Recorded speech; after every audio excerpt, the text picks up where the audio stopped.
our State House studio in Montgomery, I'm Todd Stacy. Welcome to Capitol Journal. The legislative session will hit the home stretch this week as just 7 meeting days remain. Of course, those meeting days could stretch out over the next 3 weeks as lawmakers plan carefully to pass key bills while avoiding the governor's possible pocket veto. This looks to be another budget week here in the legislature as the House takes up the Education Trust Fund and the Senate takes up the General Fund. House Speaker Nathaniel Ledbetter laid out that timeline upon adjournment last week. I think we'll see that come out next Thursday. So we look at probably having the budget and the Education Trust Fund budget in committee Wednesday, and then we're going to parallel it with it. So we'll have it come out Wednesday of committee as well. There will be some changes from the House side, and we'll see that implementation Wednesday out of committee, and then we'll have it on the floor Thursday. The education budget and the grocery tax, both? Yes. Okay. Yes, sir. As the Speaker mentioned, the grocery sales tax cut proposal will also be in committee this week and traveling alongside the education budget on the floor Thursday. House Education Budget Committee Chairman Danny Garrett said that although it is getting late in the session, the sheer number of lawmakers signed up as co-sponsors bodes well for the grocery sales tax cut passing this year. The Senate has not passed the grocery tax bill yet. There's a grocery tax bill that filed in the Senate that has 35 sponsors, and that Senate bill, we now had 100 sponsors in the House yesterday, so we dropped it in the House. Bills that affect revenue have to originate in the House, so to get the ball rolling, we really have to do that. So we filed the bill yesterday. It'll be in our committee next week and on the floor next Thursday. So I think people should know, because we had so much money in the supplemental, Senator Orr and I have worked very closely throughout the whole process. So a lot of what the comments that House members and that the Speaker and that myself would have were reflected in what the budget came down from the Senate. So we will make some changes, obviously, but for the most part, what came down from the Senate was not unexpected. There have been a lot of bills related to the Education Trust Fund, such as the expansion of the Accountability Act, the grocery tax. Are there concerns about a lot of money leaving the Education Trust Fund? Well, there's always concerns. Our number one priority is to protect the education budget. So I think you've seen a slowdown of any tax credits or anything that would withdraw from the education budget in either the House or the Senate floors. So we've kind of paused that. If the grocery tax priority if the grocery tax is a priority, and it clearly is, then we have to put that as something that we're going to deal with, and that will cause us to take a pause on some other items. Garrett alluded to an emerging issue, the various tax cut bills that are now piling up in the Senate, where his colleague, Senate Education Budget Chairman Arthur Orr, has taken a wait-and-see approach. With so little time left, that can make bill sponsors very nervous. Senate President Pro Tem Greg Reed said caution is a good thing when considering these could be permanent tax policies impacting education funding. All of these are reasonable and good thoughts, but the idea that we can do all these is not reasonable at all. The one thing that we've got to be very careful about as the legislature is 2 categories. Number one, take surpluses. Glad Alabama's economy is very robust. That's so important. Spend those dollars very wisely. But also, don't be lured into a thought process because we've got surpluses today that we need to make multiple dozens of changes related to statute associated with Alabama's tax structure and the tax receipts that are going to be that to help move the state forward. So I think we have to be very calculated. There's a proper balance with that.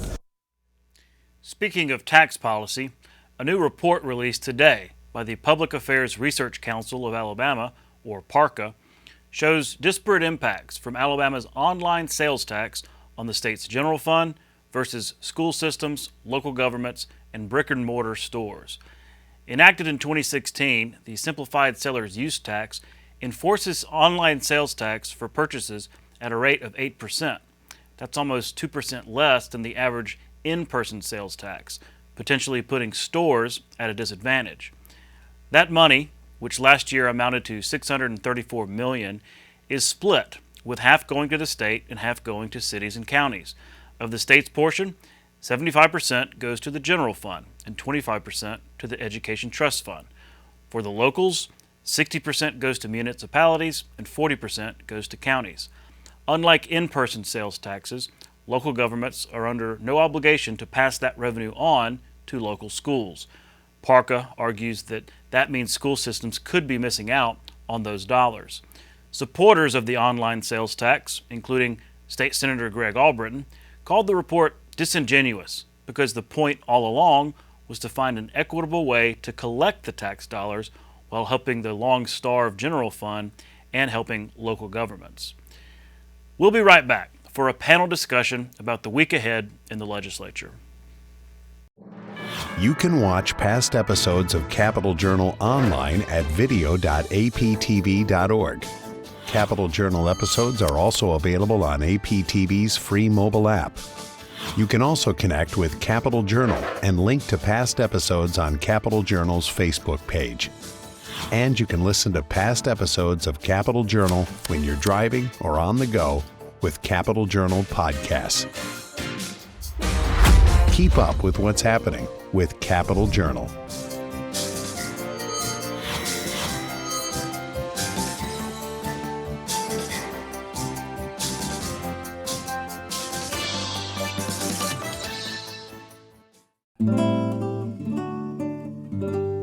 The DeSoto Caverns is best known for its great onyx cathedral, some 120 feet high and larger than a football field. The limestone cave, roughly 3 million years old, has a long and fascinating history. It is home to a 2,000-year-old Native American burial site, and the oldest graffiti in a U.S. cave was a source of saltpeter for gunpowder during the Civil War and operated as a speakeasy during Prohibition. Joining me next for a panel discussion are my Capital Journal colleagues, Randy Scott and Karen Goldsmith. Folks, here we are. Thanks for coming on for another panel discussion. Sure, no problem. Start off the week right. That's right. Well, here we are. It's 7 days to go in this legislative session. That's why I wanted to kind of have this discussion because it's Monday. The week really begins legislatively on Tuesday, so we can kind of get a little preview of what's expected. But 7 days to go, that's probably going to be over the next 2 or 3 weeks. But I wanted to get your take on what we can expect. And Karen, I'll start with you in the Senate. I know that last week there were some slowdowns. Mm-hmm. Typically they go at a pretty good clip getting those bills through, but if somebody's upset, they can slow it down. That happened a couple of times. I'm curious if you think those issues are past them and they're going to get back to that pace, or if those issues might remain. First of all, I'm hopeful that those issues are behind them. On Thursday, we thought they were behind them. And just to give a little bit of a background for those people who may not know, there were 3 somebodies who were upset. Senator Marika Coleman regarding her bill, SB 127, that will remove the statute of limitations on people being able to bring a civil case for those people who have been victims of childhood sexual abuse. Was not brought up for a vote in Judiciary Committee. She wasn't happy with that. So she said she was going to speak to the calendar until we sine die, and she did that for a couple of days, at least for one day, I know for sure. We know Senator Bobby Singleton was not happy with lawmakers not putting funding in the budget for the School of Healthcare Sciences that Alabama Governor Kay Ivey recommended in her state of address. Instead of funding for that school, which would be in Demopolis in his area, it's now been reduced to a feasibility study. And then Senator Roger Smithman was not happy because they killed his expulsion bill. The vote was 11-20. It was a pretty big kill on that bill, and he wasn't happy with that because he thought he had a bill that was passable due to negotiations with interested parties and with his fellow colleagues, and no one told them they were going to vote against it. So we know those were the 3 slowdowns, and we know Senator Singleton and Smithman are masters at slowing down the process. They do it very well. On Thursday, things were moving along at great pace, and then the calendar was brought up, and there was a bill on the calendar, the ESG bill, as we call it, the very first bill on the special order calendar, which for those who don't know are the bills that they're going to discuss for that day in floor debate. And he went to the podium and said, I had agreed to stand down for my position of slowing the process down if we brought back the calendar from Tuesday, and that calendar and not any of the bills, and you all brought back the calendar from Tuesday with this additional bill that I didn't agree to. So he restarted the process again, and I think several hours later, eventually we got out of there. So hopefully on Tuesday, they've all worked everything out, and we'll be back to our harmonious, fast pace. And Senator Smitherman has often said, Roger Smitherman out of Birmingham, I need to clarify, that they're known for passing large numbers of bills in a few hours. So they can do it, and hopefully on Tuesday, we will see them get back to a normal pace. And when they adjourned on Thursday, there were several bills that weren't able to pass, and Senator Reed indicated that those bills could be back up on Tuesday. Randy, going down to the House, when you talk to the Speaker, others in House leadership, do they think there's enough time left in this session with 7 days to get the priority bills that they want passed through? Yes, they say that there's enough time to get bills passed through. Will they? That's the question, because you have those priority bills that people have talked about from the beginning of the session, one being the grocery tax issue that hasn't really hit them yet, which is coming up. But when you have other bills that are coming through committee that have definitely taken time to get through and caused some angst in committee, and other bills that have caused a lot of talk, for instance, last week in health, there was HB 405 by Representative DuBose dealing with the definitions of transgender persons in the state of Alabama. That had a public hearing, but there are more people who didn't get a chance to speak who said that as long as that bill keeps coming up, they're going to come back. Now, to what effect they're going to have on the discussion is yet to be seen. But when you have bills like that that are trying to move through committee to move to the House, on top of other bills that are even coming down from the Senate that House members are going through as well, there's a lot on the plate to get done, but they still have focus on those priority issues. Like I said, grocery tax being one of them, and also the budgets. We know the budgets are right down the street, right around the corner, right next door to you. Yeah. They're coming as well too, so that gets their attention as well too. Getting to them, that is the question. Yeah, that was actually my next topic, and since you cover the House, so that folks know, the education budget passed the Senate, now it goes to the House. General fund budget passed the House, now it goes to the Senate. So the biggest of the two is obviously education. It's also got that huge supplemental that's proven to be controversial. Record setting. Right. Oh, in both, right? And so Chairman Garrett says it'll be in committee on Wednesday and the floor on Thursday. Randy, from your perspective, does that mean a very long day on Thursday as the budget comes through?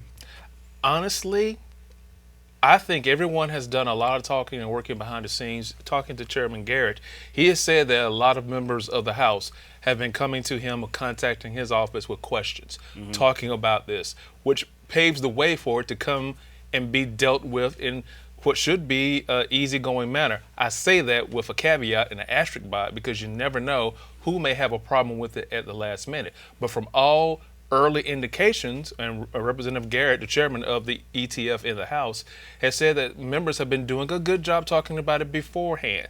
So they're trying to get past that to where it won't be a stalling issue once it hits, or it won't be a knocking the train off the tracks issue when it hits the House. They want to go through and get this taken care of. And by the way, it is one of their legal obligations to take care of both the education and the general fund budget. So they have to take care of this, and they want to get it taken care of and do it in a timely fashion. So if there are any other questions later on down the line, or let's just throw this out there because it was mentioned last week too, if the governor sees something that she doesn't like and decides to change it, they could perhaps come back and make another change if they need to. Karen, you've got the general fund upstairs, which probably isn't nearly as controversial. I mean, it didn't seem to be that much in the House. Maybe some changes, but what I'm really curious about are these tax bills that actually impact the Education Trust Fund.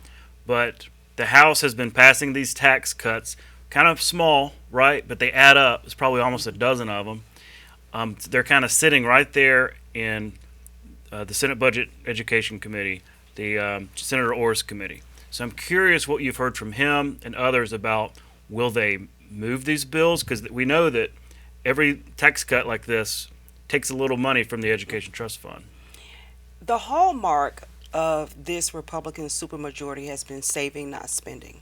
So keeping that in mind, if I'm sure something will move, but I'm sure it'll be very limited, and they're going to be very cautious and deliberative in what they choose to move and not move. We know the grocery tax is the biggest, the most popular, and one that will impact every Alabamian. It will save everybody, no matter where you are on the income range, some money. So I do see that one moving forward and successfully moving forward.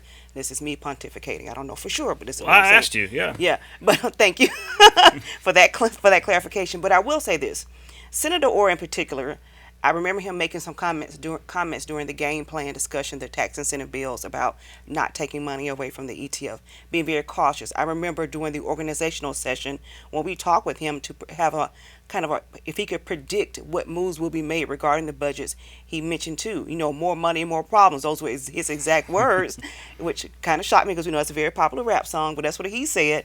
And he said, we have to be careful about not taking money away from education. I remember a few weeks ago when we all sat here at this table and we were discussing if it would be the grocery tax or the rebate and in what forms it would come in. And I said, I'm sure somebody's going to hear the word no. And what happened with the tax rebate? We saw that reduced from $400 per taxpayer to $105 per taxpayer. At the $400, that would have been $1 billion. Now it's reduced down to $273 million at Senator Orr's decision. So I see him moving very cautiously. We know we heard from Senator Reid earlier in the show talking about not being lured into making decisions that will make changes to our tax code and our tax receipts, because we're living in surplus days today. We know we are anticipating a recession sometime this year, so everybody's going to have to move very carefully and be very judicious and deliberate, and as Senator Reid always says, intentional on what tax bills we do or do not pass, because we have to think about the future, and this is money for education.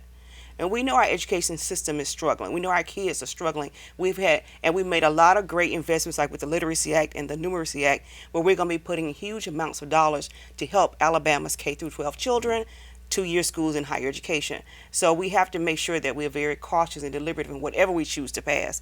But I will say this: Senator Orr does have 3 tax incentive bills that will reduce receipts to the ETF. Yeah, his own bills. His own bills. I think Senate bills 46, 47, 48, or 47, 48, 49, something like that. Feel free to look it up. And also he has Senate Bill 299, which will sunset some of these tax incentives after December 31st, 2028, which will in turn put money back into the ETF after that time, unless the legislature at that time and the 2029 year decides to renew some of those incentives. So there's a lot to consider. It will be a lot to watch. But I know the way these guys move, and ladies, I don't want to forget the ladies, they're going to be very cautious about whatever they decide to do. And then once the budgets move this week, then it'll be ping pong, right? Maybe conference committees. That's always interesting. It always is interesting. Well, Todd, we can't leave you out of this conversation, and we know you are the education man. So in school choice, we've all been following it. There's a lot of, I know 2 school choice bills did come out of the Senate committee, haven't gotten their reading on the Senate floor. But what do you think about that? Well, on the issue of school choice, I keep getting asked, will school choice happen this year? And that's not, it's kind of a weird way to ask it, because I think most of the times when people ask that, they mean the Price bill, the Price Act, they call it, which is, kind of the whole hog school voucher, $6,900 the parents can get from the ETF to send their kids to private school or homeschool or whatever. No, I don't think that's going to pass this year. It might make it through committee. It might make it on the floor. I hear so many in the education community that have a big problem, not just with, I have a problem enough with the $500 million from the ETF, but bigger problems even from those who support school choice or school choice advocates from the lack of accountability measures. Like, okay, if we give you this money, there's got to be something that says the student is making progress. And that the lack of that in that bill, I think, at the end of the day, kills it. That's what we heard in committee too. It did pass committee, and that's what we heard in committee. Oh, it did already pass committee. Yeah, it passed. That's right. It and the changes to the AAA bill. That's right. That's what I was going to say. I see that as much more likely. Changes to the Alabama Accountability Act. Of course, this is the one where families can get tax credits and scholarships for those who are in the state's worst performing schools. What's interesting about this bill, the changes, it essentially brings more schools into that lowest performing, changes it from failing to priority, which I think is very important. But that just increases the universe of students that get to participate in that. I see that, and that is definitely a school choice measure. So when people ask, is school choice going to pass this year? Well, yes, it passes in that, but maybe not the bigger voucher thing that. And AAA, we know AAA Alabama County is existing, so it's familiar to us. We're comfortable with it. As comfortable as we can be, anyway. Yeah. So, thank you. Yes, we wanted this segment also to include questions you have for me because I'm always the one asking the questions. So, Randy, fire away. All right, since you're in a hot chair, let me add a little wood to that fire. There was one topic that was talked about a lot before the session started. It was even talked about last year leading into this year. It was talking about the issue of gambling, which has been on every thought of a session for the last 10, 20 years, just about. Yeah. As of this point, it's been pretty persona non grata, if you will. Nothing's been mentioned about gambling in a while. Yeah. Now, like we were talking about, what Karen was saying a little while ago, people are talking about that refund that people are supposed to get back, which has been dwindling over the last few weeks. I was out with some people at a graduation event this weekend. Everybody was asking me, so what about gambling? People are talking about it, like the refund.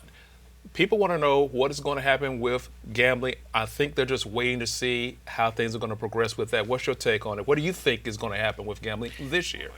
Yeah, it has been curious because there have been up until late last week, there have been no gambling bills filed. No lottery, no casino, no sports betting.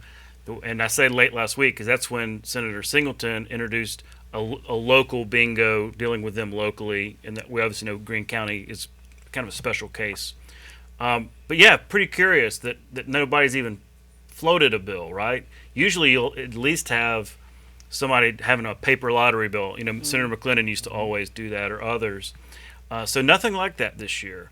So we got, Mary Sell, who looks into these things, got really curious and started asking around and discovered that actually there is a lot of conversation going on behind the scenes, but it's all behind the scenes. It's all informal.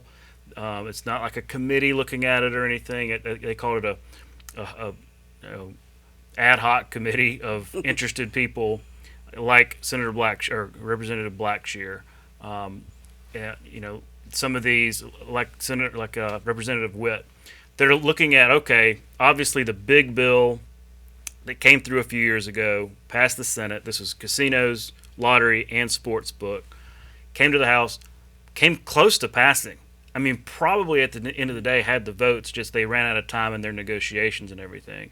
So what I understand is they're having conversations about what can pass, what are House members interested in, what could possibly get through. What's knowing that the governor is interested in this, and apparently she has said, look, if y'all have the votes, I'll call a special session and do this, which is really interesting. So it kind of goes back to what's possible.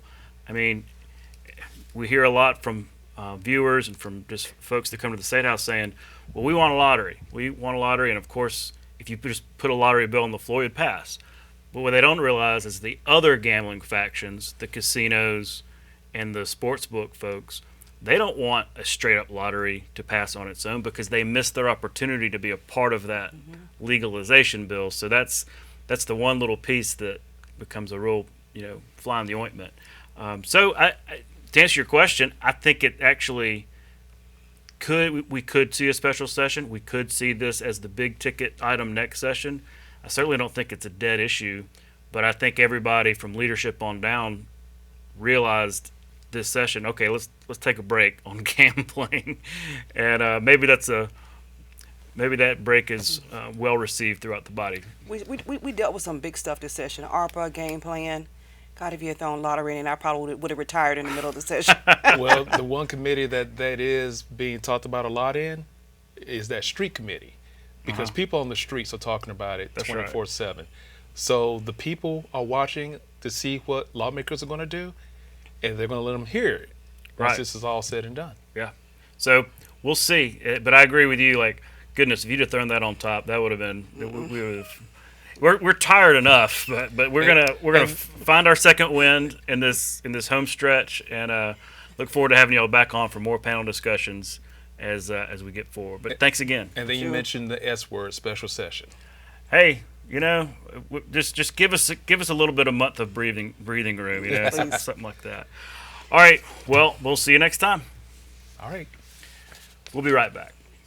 You can watch past episodes of Capital Journal online anytime at Alabama Public Television's website, aptv.org. Click on the Online Video tab on the main page. You can also connect with Capital Journal and link to past episodes on Capital Journal's Facebook page. Cheaha Mountain, often called Mount Cheaha, is the highest natural point in Alabama at 2,407 feet above sea level. It is located in north-central Alabama in Cheaha State Park, surrounded by the Talladega National Forest in the foothills of the Appalachian Mountains. This dramatic landscape gets its name from the Creek Indian name for the mountain, Chaha, meaning high place. That's our show for tonight. Thanks for watching. We'll be back tomorrow night at 10:30 with more coverage of the Alabama legislature right here on Alabama Public Television. For our Capital Journal team, I'm Todd Stacy. We'll see you next time.